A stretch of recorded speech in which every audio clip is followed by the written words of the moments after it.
Welcome into Duval Daily, presented by GenJag.com. I'm Jordan Lugo. Thanks so much for tuning in here on Saturday, January 6th, one day away from the Jaguars taking on the Titans in their regular season finale, a game that will determine if the Jaguars are the AFC South champions or not for the second straight year. Jaguars win, they're in the playoffs, and they're back-to-back AFC South champions. Now, we're going to get into bold predictions here today. If you enjoyed the content, please like, subscribe, hit that notification bell. You can also check out genjag.com/shop, pick up some new Duval gear. We've got a bunch of throwback stuff up on the site right now, so go check it out. Now, getting into these bold predictions, I think Trevor Lawrence will play. The reason being is, this is a vitally important game for the Jaguars. They must win this game in order to win the AFC South.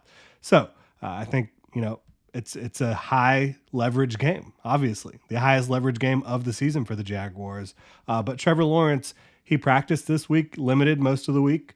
Started throwing the football around a little bit more on Thursday, throwed even more on Friday. Every time that he has practiced during the week this year, through all the various injuries he's had, the sprained MCL, sprained ankle, concussion protocol, every time that he has been able to practice throughout the week, he has played in the game on Sunday. So I believe that he will be able to play in this one based on the fact that he practiced this week.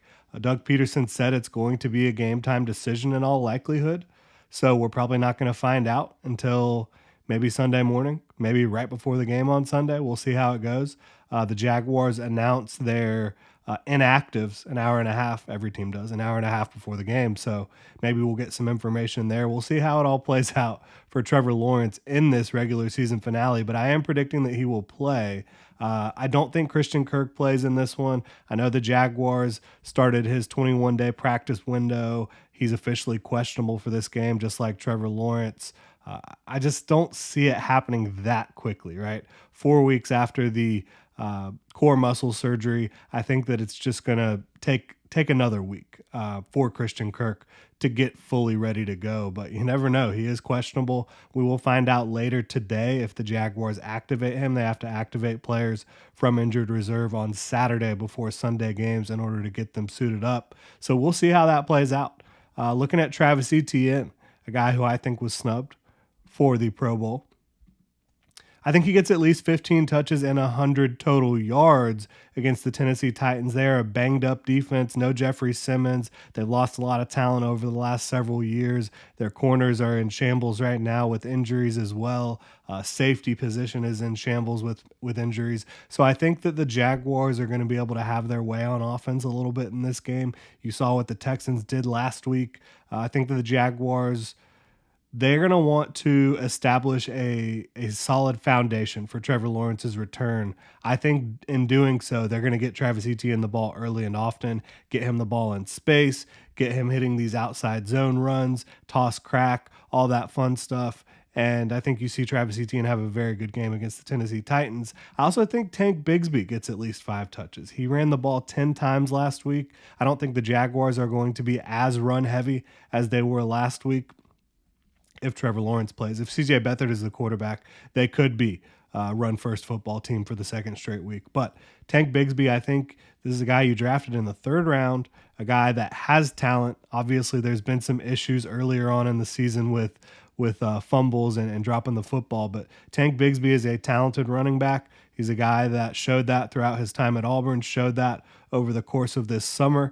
I think that he's the type of guy that you want to continue to get involved, and maybe he can become a short yardage type back for you. He has that type of skill set. So I think they continue to get Tank Bigsby some touches in this game. I think Calvin Ridley is really going to be the catalyst of the Jaguars passing game. It could obviously be Evan Ingram. This is a guy in Evan Ingram that has been the Jaguars' most consistent receiver all year. But Calvin Ridley, looking at the last time these two teams played, he had a huge game. Over 100 yards, 2 touchdowns. He needs 90 yards to eclipse 1,000 yards on the year. And considering the up and down nature of this season for both Calvin Ridley and the Jaguars offense as a whole, I think that would be a really impressive feat coming off of almost 2 years of not being able to play football. So I think Calvin Ridley is able to eclipse 90 yards. I think he gets over 100 and a score in this one to really put a nice punctuation mark at the end of this 2023 regular season going into the playoffs, potentially, if the Jaguars can get this done. The Titans, their O-line is awful.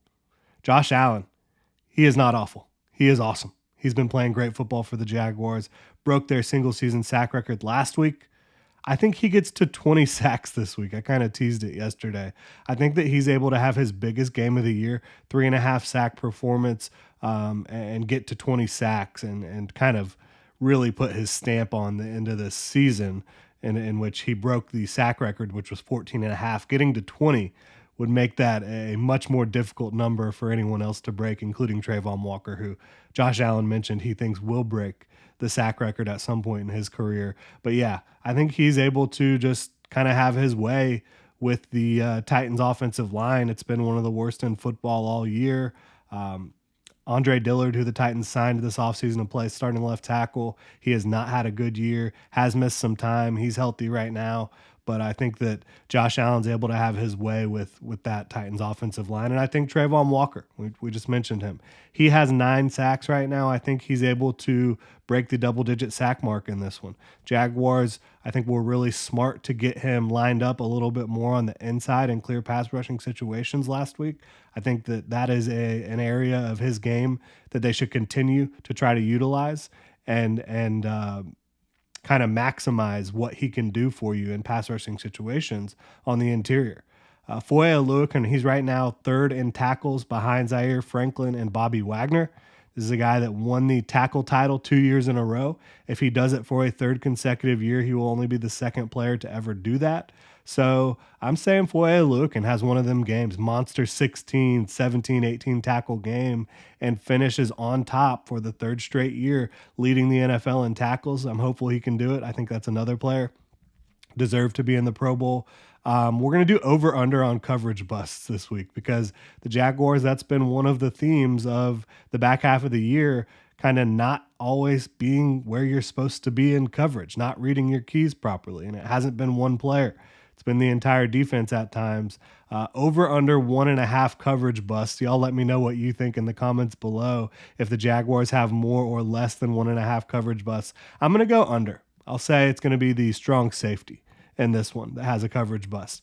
Tyson Campbell, interception game. I'm feeling it. I'm feeling it for Tyson Campbell. I think he's feeling it after last week. It was his first game where he really kind of looked like himself after battling through injuries a lot of this year. I think Tyson goes and gets himself one against the Titans. He's had some success against them in the past. All right, so Brandon McManus, I think he has another perfect game. He's feeling himself too after a really good outing last week. The weather is not supposed to be windy or rainy or anything like that tomorrow in Tennessee, in Nashville. So I think Brandon McManus able to go out and have himself a good game. Finally, Jags win. The Titans are going to fight, but they are very injured. They're not very talented right now. The Jaguars need this football game. The Jaguars are getting healthy at the right time. I think that they've been much better when they've had a full complement of offensive linemen, when they've had full health in the secondary. So I think the Jaguars are able to go get this one. They've had a really good time playing against the Titans outside of Week 18 last year, which was the AFC South Championship. That was a hard-fought football game. But in the other games that they've played under Doug Peterson against the Titans, it's been good for the Jaguars. It's been pretty smooth sailing overall. So I think they're able to win this one 27-13 against a banged-up Tennessee Titans football team, get to the playoffs, win the AFC South for the 2nd straight year, and they will host a home playoff game against the Cleveland Browns. Those are my bold predictions. Really appreciate y'all tuning in. If you enjoy the content, again, please like, subscribe, hit that notification bell, and go check out genjag.com/shop and pick up some new Duval gear. Y'all have a good one.